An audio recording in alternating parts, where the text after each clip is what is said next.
Cute animals. It's natural instinct to want to squish their face. And Blizzard's taken advantage of this by printing and making art for some cute cards before. So it's no wonder that the custom Hearthstone community on Reddit uses the same strategy to get a bunch of upvotes on cards with cute animals. Now, I'm all for this, they make great thumbnails for my videos, but I thought I would go through some that I found and critique them not just based off of their cuteness, but also their card effect. Get ready for your brain to explode with cuteness. First up, we have Little Pursuer. 0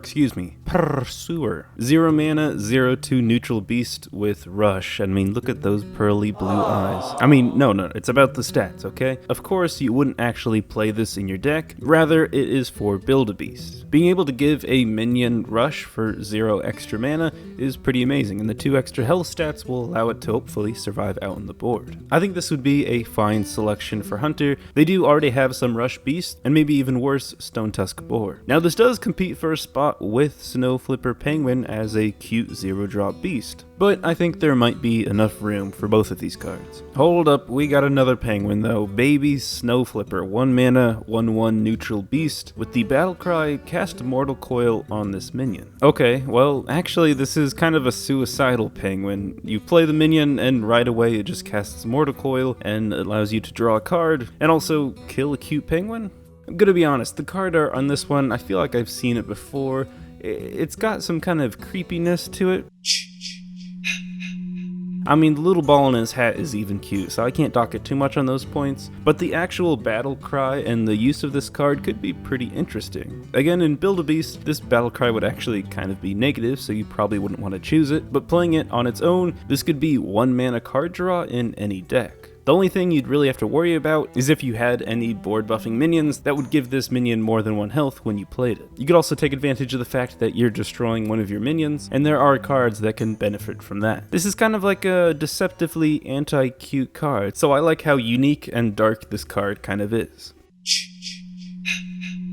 Next up is Huggsy Daisy, 1 mana, 2/1 neutral legendary beast, where at the start of the game, send a friend request to your opponent. Alright, this little cute guy is determined. I don't know what he is. He's some sort of crazy spider monkey gerbil thing. Definitely adorable because he's got a fat little body and a small little feet and little arms. But more importantly, sending a friend request to your opponent could actually have some real game implications. And what I mean is that if your opponent actually accepted the friend request, you two would be able to chat while the game is going on. Now, if you look at basically any other game that has in-game chat, it's almost always a terrible idea. I mean, even in Hearthstone, people will get into it after games. Now just imagine, instead of your opponent emoting a bunch, they just continue to insult you. Personally, I would love this card because I like to play a lot of meme decks, and sometimes I want to somehow communicate to my opponent that I don't really care about winning this game, I just want to try to get this combo off. I don't know, I don't think this card would actually be a problem because you could always just not accept the friend request, but I can think of some pretty useless cards released in the game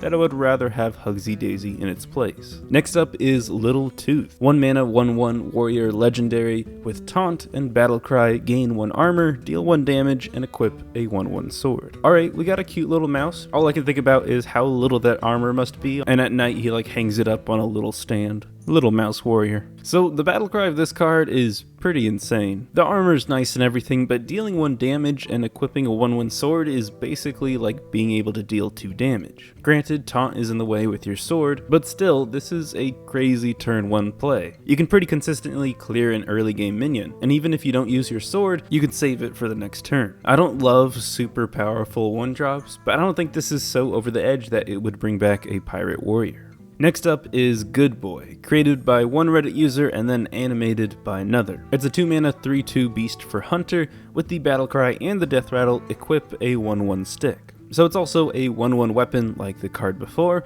but this one has more flavor to it because it's about playing fetch with a good boy. I like this one a little bit better because you don't get crazy amount of value just from the battle cry. A 1/1 stick could definitely be useful, and you probably want to use it right away because upon the death rattle, you'll get another one. So eventually you'll get that 2 damage, but it's not right away. All of these 1 durability weapons kind of gives me the idea that maybe a Grave Shambler deck could work. It would be cool if there was some sort of archetype that would take advantage of playing a lot of weapons. And I mean, like a lot of weapons. Either way, I think Good Boy does a little bit better job of sticking to the flavor of the card, as well as balancing it and making it a unique effect. Next up, we have Chamomile, 3 mana 2/2 legendary hunter beast with stealth, and the battle cry, add this card to your opponent's deck, disguised as a card in their deck. When played, revert it back to normal. So when you played this card, it would go into your opponent's deck and pose as one of their minions. It wouldn't replace their minions, it's just when your opponent drew it, it would look as though they drew one of their other minions. Basically, you're paying 3 mana to, in the future, give your opponent a negative turn. And this little guy seems pretty smug about it. It's a lot like Weasel Tunneler in that you're trying to give your opponent a bad turn, but with Chamomile, it's way more tricky. Your opponent could end up playing a 9 mana Void Lord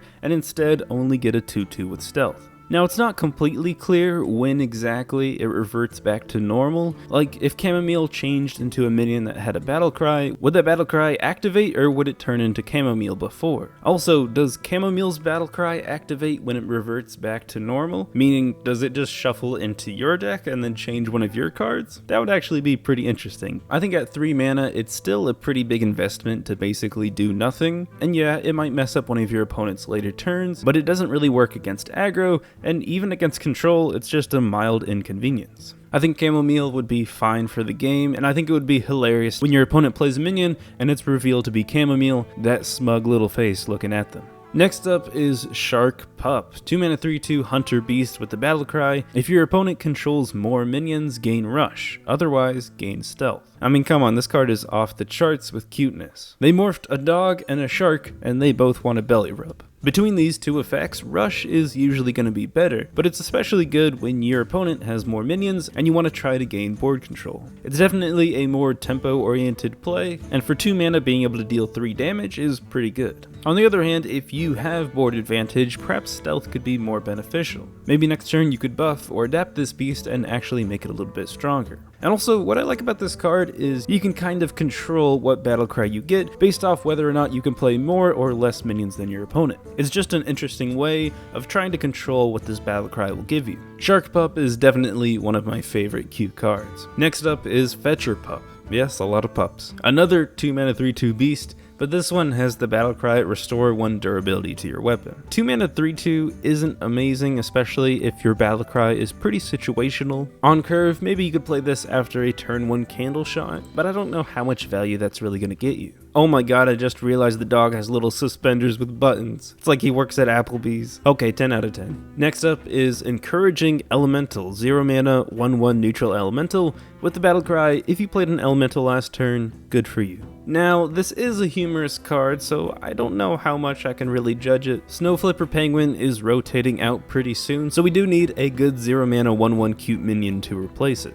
I didn't really think elementals were that cute, but look at this little guy. Again, the battle cry itself doesn't actually do anything, but if it did do some sort of animation or some sort of voice line, I think it could end up being worth it. Again, this card is more to keep up with the tradition of a 0 mana cute 1/1, and I think if that's its job in the game, then I think it's doing pretty good. And last up is the Great Doggo, 6 mana 5/5 legendary beast for hunter, gonna do him a rush, costs 1 less for each friend on the battlefield. Alright, I haven't had an I has a cheeseburger or doggo language class in a while, so it's a little bit rusty, but I'm pretty sure this is a 6 mana 5/5 with rush, and it costs 1 less for each friendly minion on the battlefield. So that means if you had 6 minions out on the board, you could play this for 0 mana. This is amazing artwork. I don't know exactly what's going on here. There's some sort of guy singing and riding a 2-headed dragon, and then there seems to be some sort of cat the doggo is laying on. This is a pretty great card. I mean, if you have just 2 other minions out on the board, it becomes a 4 mana 5/5 with rush. So consistently, you'll be able to get this minion out for pretty low cost. I think this is an auto include in any hunter deck, as long as it's not spell hunter. I think it would be interesting if this also had some sort of battle cry to change your emotes so that it would speak in doggo. Maybe that would get annoying, but I think it would be pretty great. Well, there you have it. There are some of the cutest cards that I found on the custom Hearthstone Reddit. And yes, while their cuteness might give them a bunch of upvotes, they, as well as Hearthstone, knows that for a card to really be compelling and make people want to play the game, they have to have some sort of personality. And sometimes the best way to do that is to make them adorable. I think cute cards are what separates Hearthstone from all the other card games. Let me know what your favorite cute card was, regardless if it was actually based off the card design. That's all for now, and until next time, ta-ta.